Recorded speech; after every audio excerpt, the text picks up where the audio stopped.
So I built a security agent. It scans your dependencies for CVEs, reports severity, and tells you what to upgrade. Then I broke it with just one line in requirements file. Just one line. That's all it took. And here's why this should bother you. Since AI agent came into picture, 71% of the organizations have built AI agents and only 11% of them have deployed it in production.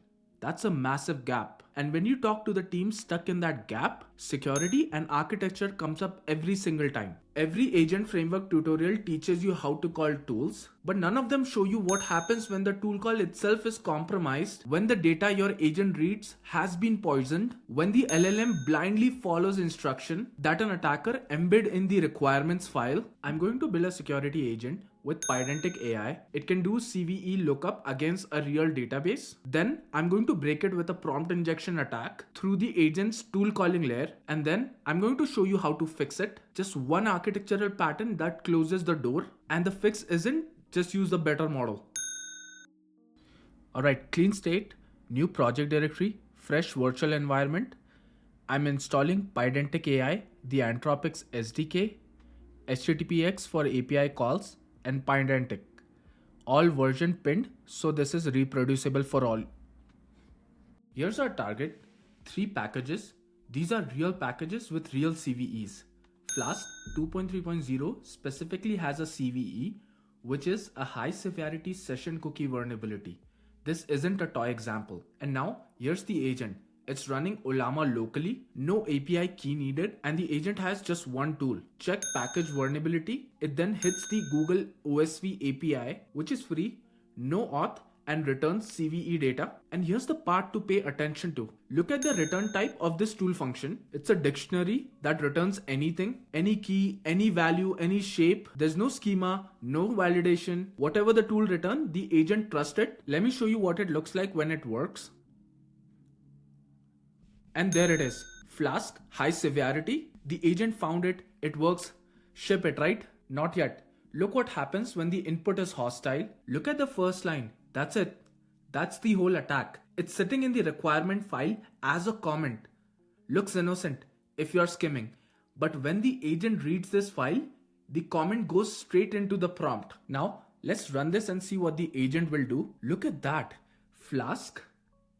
The package with a known high severity CVE reported as safe. The agent followed the injected instruction. It overrides its own finding because a comment in a text file told it to do it. And it gets worse. The injection also asked the agent to call a tool that doesn't even exist. The agent tried to call it anyway. If that tool had been registered, it would have run and data exfiltration would have happened.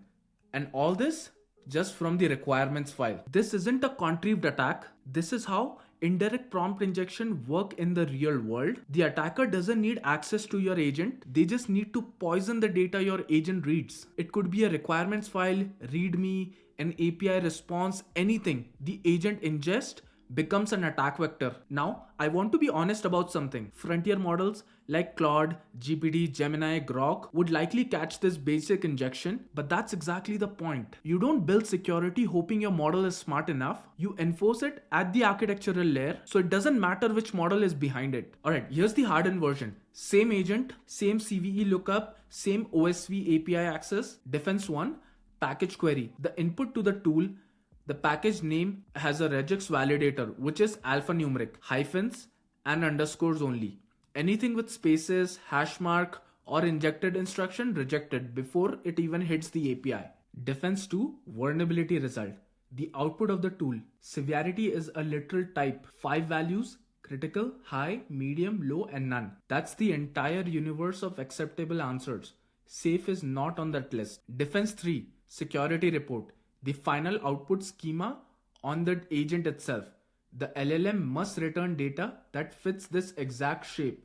No extra fields, no phantom tool call smuggled in. And there's our fourth layer that everyone misses. The parser. The typed agent strips comments before they ever reach the LLM. The injected text, it never makes it into the prompt. Defense in depth. 2 walls, not 1. Let me run it again. Flask, a high CVE. That's correct. The type agent works the same as the untype agent now. Now let's try this with the eval file and same result. No tool calling again. The injection was in the file. The agent never saw it. Okay, this is where it gets interesting. Let me prove this isn't about the model being smart. Let me take the LLM out of the equation entirely. Alright, the catch one, the package name with the injected comment, rejected by the regex.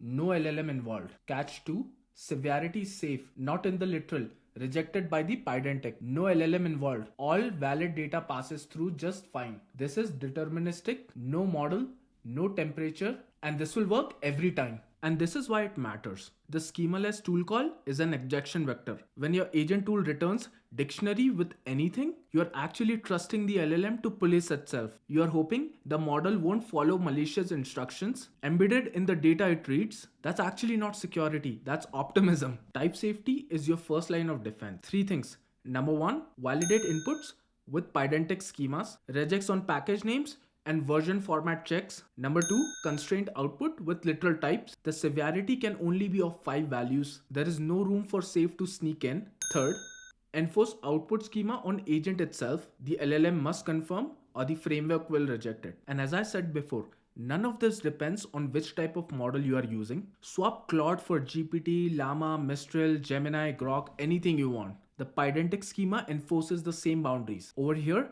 the architecture does the work, not the model. That's the difference between an agent demo and an agent that you can deploy in production. The full code of everything I showed you today, both agents, the eval requirement files, are all on my GitHub. Link is in description. If this was helpful, in upcoming video, I'm going deep on agent security, execution sandboxing, credential scoping. So consider subscribing if you don't want to miss it. I'm Yudi, signing off. Until next one, the LLM Architect.